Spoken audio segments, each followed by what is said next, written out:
Oi, you. It's time for another episode of Dorothy and the Dealer. Let's tune into the conversation.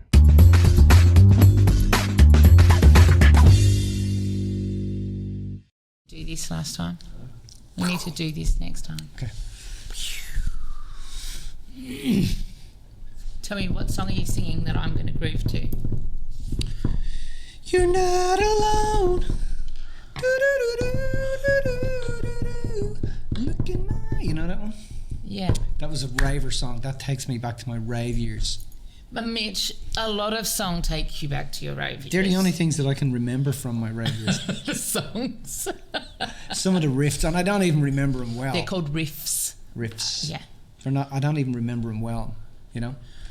But then a song comes on and you're like, whoop, whoop. Yeah, I think, oh my God, I remember busting out some moves today in the middle of the Berlin Club, drilling holes in the floor with my feet.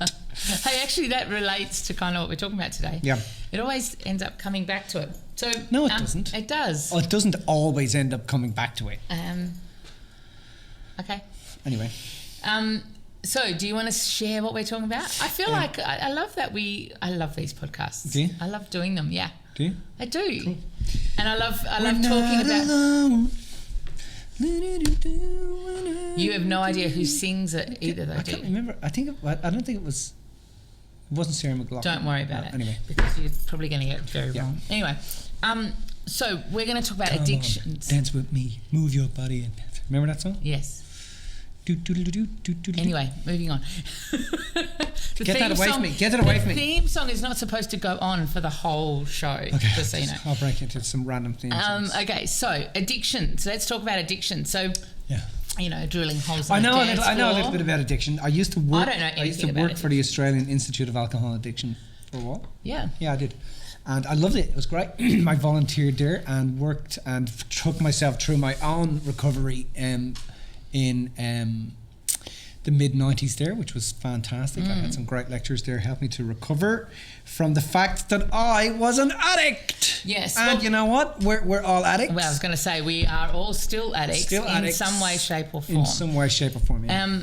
So I think before we go into, you know, dealing with some of the addictions and stuff, let's talk about what an addiction actually is. Right. Well, I'll start by saying an addiction is a human being's inability to think and feel greater than they're thinking and feeling.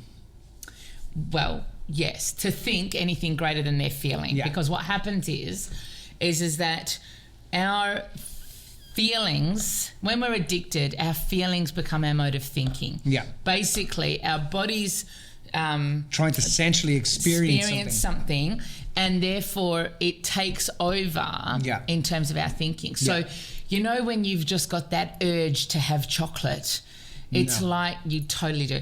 When you've got that urge to have chocolate, it's like you can't think anything greater than that. Your body, your feeling, the whole senses is like, oh, this is, I just have to have the chocolate, right? So what's going on there is that your cells are sending imagery to the frontal lobe of your brain, to the motor function of your brain, and they're trying to get you to go out because you're cellularly addicted to the biochemical reaction that occurs when you bite into a piece of chocolate. Yeah. People think that they're addicted to the fucking chocolate. Or the thing out here. Or the sex or the cake or the drugs or the ease or the speed alcohol. or the alcohol or the coke, but that's not what you're addicted to.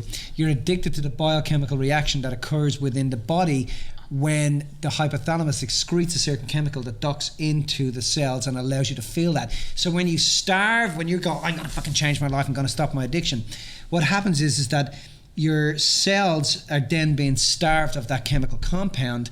What happens then after a certain period of time is that your cells then bunch together and pull together and say, you know, what the hell is going on? Just like a junkie, you know, what's going on? We need a hit, we need a fix. So it'll send imagery to the frontal lobe of your brain to create a scenario that makes you feel depressed, and then suddenly you find yourself in front of the fridge eating chocolate, or you find yourself, you know, snorting cocaine or smoking a joint. Yeah, so you're triggered to go back to that same thing that you think that this outside is going to give you something.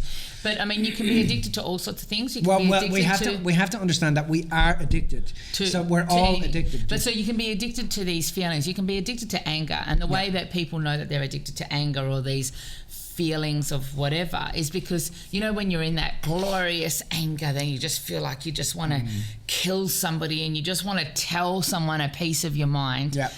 And there's this little thought that's in there that goes, you can actually not be angry. This whole concept of not being angry when you're in the throes of it is no, I got to play this out. Does that make sense? So we all have that ability to be addicted to something. Well, I think what you're talking about there is when your intellect is not able to override your emotional state. Your emotions and what your feelings are. Yeah. And this is the big thing, right? Because I mean, we work with lots of people. We've experienced it ourselves and we continue to experience it ourselves. Yeah. But people get or feel like, because, you know, I know better. And they do. Yeah. It's like, I know better. I know the chocolate's not going to fix me, or the sex or the drugs or the alcohol or anything is going to fix that. But it's like, I know better, but I still go to doing it and I still go to it because the quality of life really is based on the quality of addictions we have. Yeah. So when we are feeling like that, it's because what we're saying is that we're pissed off that we have a low quality addiction. Yeah. That the addiction that we have isn't of a higher nature or isn't of a higher quality. Yeah. So an addiction is when our feelings override our thinking. So we can't think anything greater than what we're feeling. And we're pulled towards these things. Yeah. And a good example of that when this is occurring is when you're fighting with your partner. And when you're fighting with your partner and you're so emotional, like you're just like, screw you, you did this, you left that on the floor, I can't believe you spoke to me like that. And you can hear your intellect going, shut the fuck up. No, don't say that. No, don't say that. Oh my God, I can't believe that you just said that. No, stop there. Just stop there. This is you're gonna have to, eat humble pie at some stage. Don't do it. And you can hear your intellect, but your emotions are so powerful that you can't stop your mouth. You're still going, I don't care, blah, blah, blah. And you know that inside of yourself, your brain is going, stop it, stop now, stop, get out while you can. That's when your emotions, that's when we're essentially addicted to drama. So like when a person wakes up in the morning and they go downstairs and they're like, oh my God, can you believe it just happened on the news? Or oh my God, can you believe it just happened here? And what they don't realize that what they're doing is they're quenching their addiction to drama, to the biochemical reaction that they get inside of their body by saying that. Or you meet your partner, you go, hey, how you going? Have you got any gossip? When you're doing that, you got a biochemical reaction to gossip. Yeah. And you're trying to get gossip so that you can feel that inside of yourself. Yeah. So I think about, when I was going through my own recovery, when I was recovering from, and I remember sitting down with Lorne in Holyoke, and I remember Holyoke is the Australian Institute of Alcohol Addiction. And I remember him saying to me, so when was the last time you had a drink? And I'm like, last night. And he's like, okay. When is the last time you had an ecstasy tablet? And I'm like, probably 2 weeks ago. And he's like, okay. So you want me to help you? And I'm like, yep. And he said, okay, well, if you want me to help you, I need to put you into our 12-step program. And I said, well, what's a 12-step program? And he said, well, the 12-step program is for drug addicts and alcoholics. And I remember my response to him was like, I'm not a fucking drug addict, and I'm certainly not an alcoholic. And he looked at me and smiled and went, I don't know, of course you're not. And I'm like, okay. And he goes, so you want me to help you? And I'm like, well, fuck yeah. And he goes, well, go and do the 12-step program. So I put myself into the 12-step program, and we all have an asshole side, and my asshole side is sitting there and really cocky, I'm going to make my way through this 12-step program, not even comprehending the doom. I don't need this. For all these fucked up people, what the fuck am I doing here? And I remember it goes to, it goes around for 6 weeks, like it goes around person to person to person to person, and then it comes to me each time. This is 3 hours of group therapy twice a week going on for 6 weeks, and it would come around to me and I'd be like, no, pass, I've nothing to say. And that was just, that was my addict going, I'm not fucking one of these people. What the fucking you? And then one day I was sitting down next to this guy, and I'd gone into the room and I got in early, and he was about 6'2". He was Indian. He was wearing an Armani suit. He had a beige shirt, green tie, very good looking guy, and he was sweating profusely. And I just looked at him and I said, what's your story? And he looked at me and he said to me, what's my story? And I said, yeah. And then he starts to go into his addiction and tell me about his heroin addiction. And I remember sitting back and thinking, this is the first time I'd seen this guy in group. And then his last words were to me, I'm a heroin addict and I can do nothing about it. And I remember sitting back and thinking, whoa, this guy has balls. This guy has, I'm just like him, except he's got more nuts than I have. And I realized that my addict was quite cowardly in how it behaved. It was cocky because it was cowardly. Does that make sense? Yeah. It was righteous because it felt so wrong. And I started to come to terms with the fact that I had a part of me that was an addict, but it wasn't all of me. Yeah. But I'd lost all of me in my addiction. And because I'd lost all of me in my addiction, through the process of addiction, when I was using, I was looking for connection between the person that I knew I could be and the person that I was being. Now, the person that I knew I could be at that stage was, studying the field of human development. Because you were doing that at the same time. I was going to seminars with like Deepak and Louise Hay and Wayne Dyer, and then I have this drug-taking lunatic over here who's dropping acid and thinking about the universe. And I'm studying the universe here in my sober state, and in my drug state, I'm talking about the universe because I'm so fucking high. So I had this huge gap between who I was and who I knew I could be.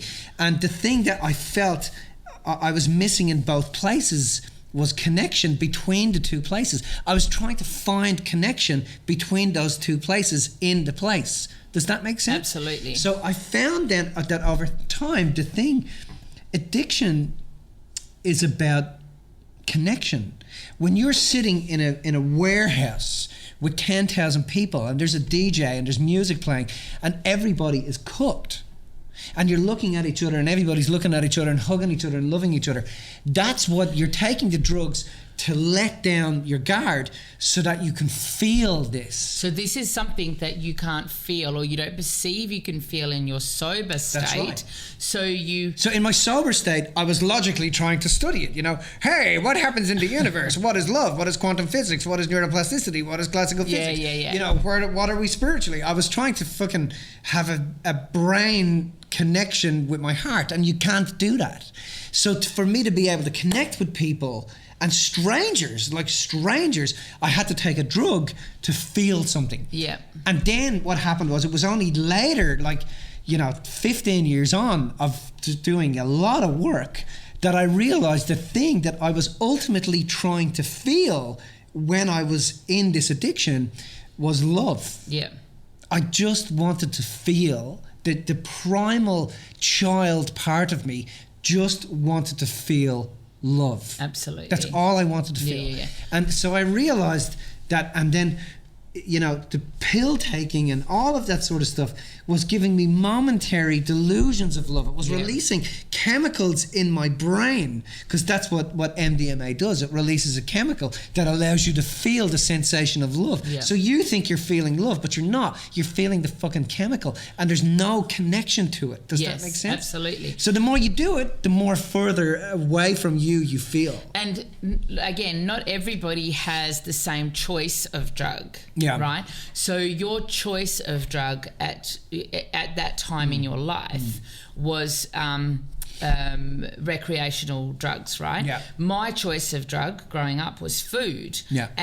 But it's not the food that you're addicted to. It's the chemical reaction that you get as a result of ingesting the food. And I remember you saying to me once that you didn't know if it was the same, because drugs and the stuff, it involved this whole ritual of whatever, and I went, no, mine is the same. I had this ritual around around numbing everything that was going on. And there are other ways that we, other drugs and other forms. There's alcohol, there's sex, there's, there's feeling depressed, or these negative emotions all of the time. There's so many avenues to being addicted. It doesn't just involve drugs or food or alcohol. But what happens is that, or what there's different qualities and different levels of that, right? So the first thing, I suppose, for people who are addicted to understand, or one of the things you said earlier was that you were looking for connection. everybody who gets addicted in some way is looking for something outside of them that they perceive they haven't got inside of them, right? So that's number one. There was that awesome TED talk by, what's his name? Johan Hari about addiction. Yeah, great. It was awesome. And it was talking a little bit about how it's not the drug itself, it's the lack of feeling, the lack of community, the lack of connection, because, you know, war veterans were ingested with heroin, you know, because they were in pain, and they got sent home, and they weren't addicted to it, but they were sent home to loving families, communities, so they felt like they had a purpose, right? And so connection and community is an amazing tool in terms of altering our addictions. Another way to alter your addictions is to figure out what it is that the addiction is actually giving you, what you perceive it's actually giving you. So if you perceive the addiction is actually giving you connection or giving you community or giving you freedom or that whole peacefulness, you know, that whole I can check out here for a few minutes, find other ways that you can achieve that same goal. Does that make sense? And then if you can find other ways and do other ways of achieving that same goal, you then transfer your addiction, because you are always going to be addicted. But the thing is are you going to be, is being addicted to drugs more conducive to your life, or is being addicted to travel more conducive to your life? Yeah. Or being addicted to working on yourself, or being addicted to spending time with your family, or things like that. I think it's important to note, though, that when you're in the addiction, the concept of being able to make that leap is like, you just think, what the fuck are you talking about? How you got? Because you're so in it. You're so caught up in it. The concept that you're going to be able to get the same buzz by doing something else is just incomprehensible. Yeah. But the truth about it is, and you think the journey between those two places is so big. You think it's just so big. The leap is just too far. So, but that's the addiction talking. That's what I was about to say. That's just the addiction talking. I think the truth about it is that the essence of you, at some point, like even as you were in the depths of what was going on for you, there was a part of you that knew that that wasn't the answer, or that wasn't all there was. As much as you wanted to deny it, and the addict part of you would be like, no, I'm going to deny this. But there was a part of you knew that you could be better, that you could have a greater example of life. And we all have that. We all have, no matter how bad the addiction, we all have this knowing that there is another way to do it, but the addiction whispers to you and talks to you because it has control of you, and you're loyal to it because it's given you so much. It's given you so much. And but the transition is actually really not as difficult as a lot of the time they would want you to believe. Does that make sense? They would want you to believe that, you know, it's such a process, it takes so long. And I was just at an event last week with Peter Lyndon James, and he is the chap in West Australia who has started this organisation called Shalom House. So Shalom, when he gives the definition, basically means to walk in integrity, and really, really great guy. Like, he's doing some amazing stuff. Like, and it's not very often that I'm moved by a person's vision, but I was moved by this person's vision very deeply. So, you know, at the table you have some, you know, you got a couple of tables there. You've got Twiggy Forrest has got some tables there. You've got Gina Reinhardt had a couple of tables there. So all her people are being sent down, same with Twiggy's people. So you had some pretty influential people in the room. But this was a guy that got up on stage, and, you know, he's a fundamentalist Christian, devout, absolute. You know, at one point my wife said to him, you know, so how did you do this? And he said, I wake up in the morning on my knees, and I go to bed at night on my knees. He said, that's how I've done it, which is about praying for him, you know. And I just loved his conviction to that. It was really quite magical. So my accountant is his accountant, and has been trying to meet us, get the two of us to meet up for years now. So he invited me along. I sit down and I'm with Peter, and he's just telling his story. And the first thing that you notice is that Peter is not a great public speaker. So it's not what he's saying, it's what he's doing that people pick up on. And I remember Buckminster Fuller years ago, I was just thinking about this today, talking about the act of doing. Don't talk about what you're going to do, talk about what you're doing. And so, he starts to tell a story about at the age of 9, he was put into jail, and he'd spent 26 years in prison. And, you think to yourself, horror addiction, really bad ice addiction, and then he tells about the moment when he realized that he had something better and bigger to do in the world. And he said it's a whole heap of guns in the car, he'd a couple of kilos of ice underneath his driver's seat, he'd been up for 16 days, had gone to bed and woke up to the TRG with their knee in his back, a gun on his head. His wife has a gun to her head and she's holding his 18-month-old little boy naked. And in that moment he realised that he had to stop, that he had to do something, and he was going to do something big. But I think the point about it is that we all have those moments float around us all the time. Those moments float around us all the time, waiting for us to pick up on them, to be able to go, you know what? And just because if you're stuck in an addiction now, just because you're stuck in the addiction now, the first part of that moment is to recognise that you are an addict. That own the fact that you're an addict. We're all addicts.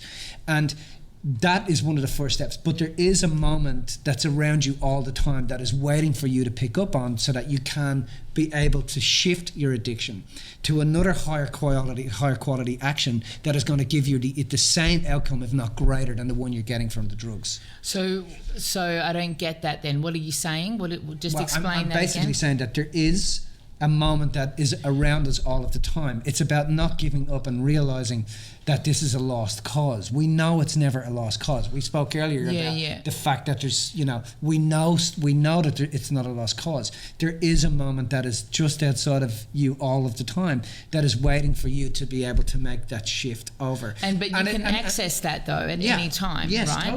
Totally. It's just about being open to it. It's literally as simple as walking out and going, because surrender can be just as savage as any attack. Surrender can be just as savage as any attack. So surrendering and surrendering to your addiction and to how your life is, and surrendering you can perceive, is just as savage as any attack. Does that make sense?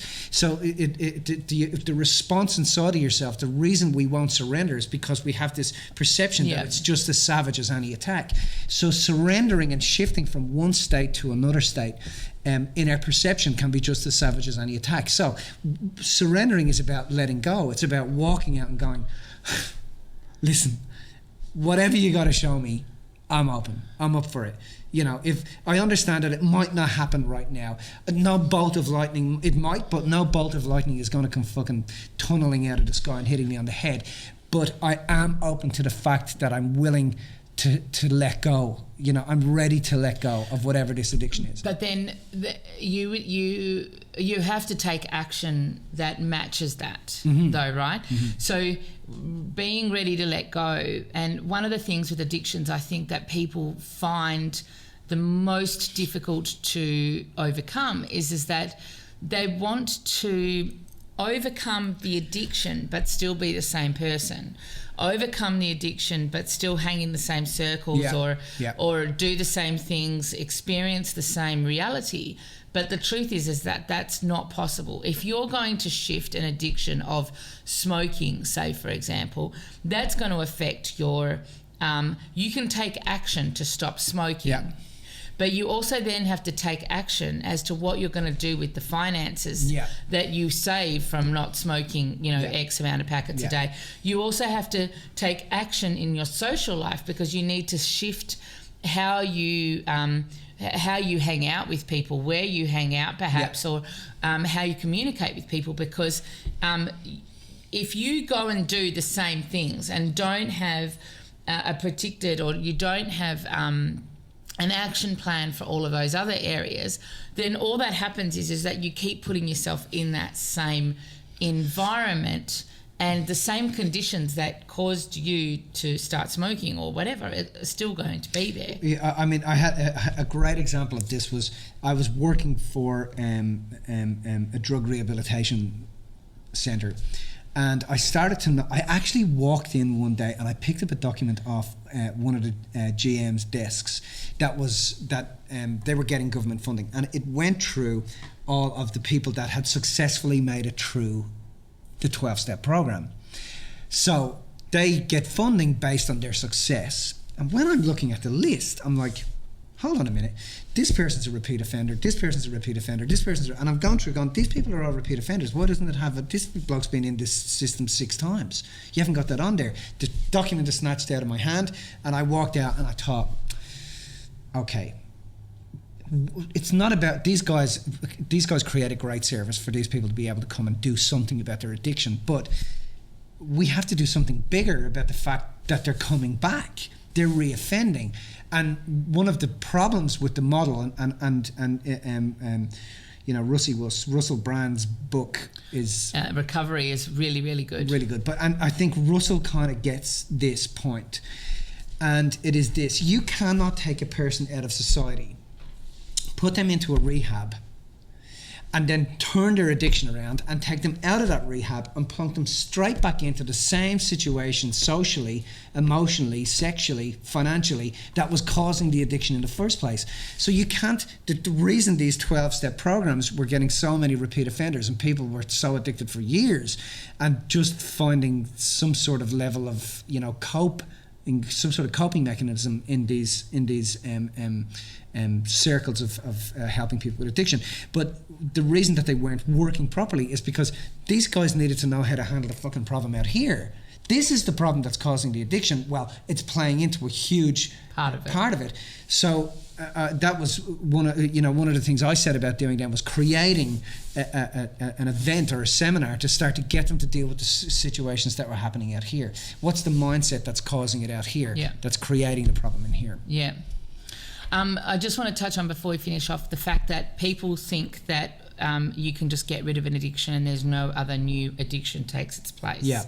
And because, you know, people will say, you know, I've given up alcohol. But the truth about it is that they've given up, they may have given up alcohol, but on the other side of that, they've got this new addiction because, you know, 3 or 4 times a week they're going to AA.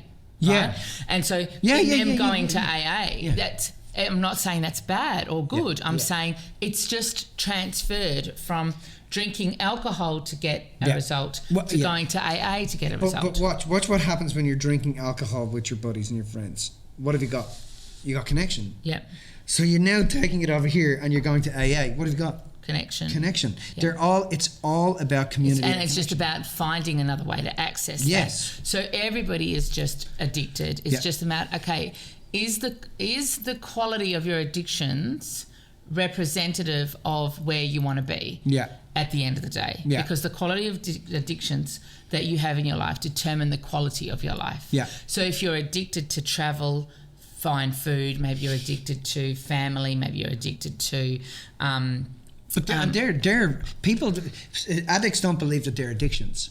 They are addictions. They're very much addictions. They are absolute addictions. The thing that I loved about Peter was that when he was talking about addicts, and we'll finish on this. When he was talking about addicts, he talked about you had your A, B, C's, D's, and E's. He said, now E's have a level of 1, 2, and 3. So a 3E addict is someone that has no teeth, no license, no social welfare, no passport, no family. They've disconnected him. He's living on the streets. He's urinating himself, or she's urinating herself, soiling themselves. They are they're a mess.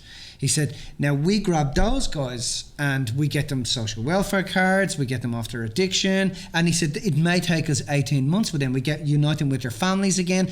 And all of this is happening without any government assistance. He said, we then get them employment, we get them to start their own little business, we get them, they get them back on their feet, they turn their health around, they get them any psychological care that they need. And they do all of it without any assistance from the government. So he created this self-sufficient community where the guys all work together and they have each other's backs. And everybody, when they're in the community, because they do a lot of community work, everybody, when they're in the community, you know, when they walk into the local shopping centre, he was saying, everybody can't believe how beautiful these men are. Like, they're really, really, really good men. And they all have each other's backs and they all work together. It's just a new addiction, a high-quality addiction that allows them to feel connection and love and wanted and important and special, and like they can contribute and that they have something. And everybody has that. We all have the ability to contribute. We all have something to give here and care. And people do care about us when we let them care. Yeah. Does that make sense? Absolutely.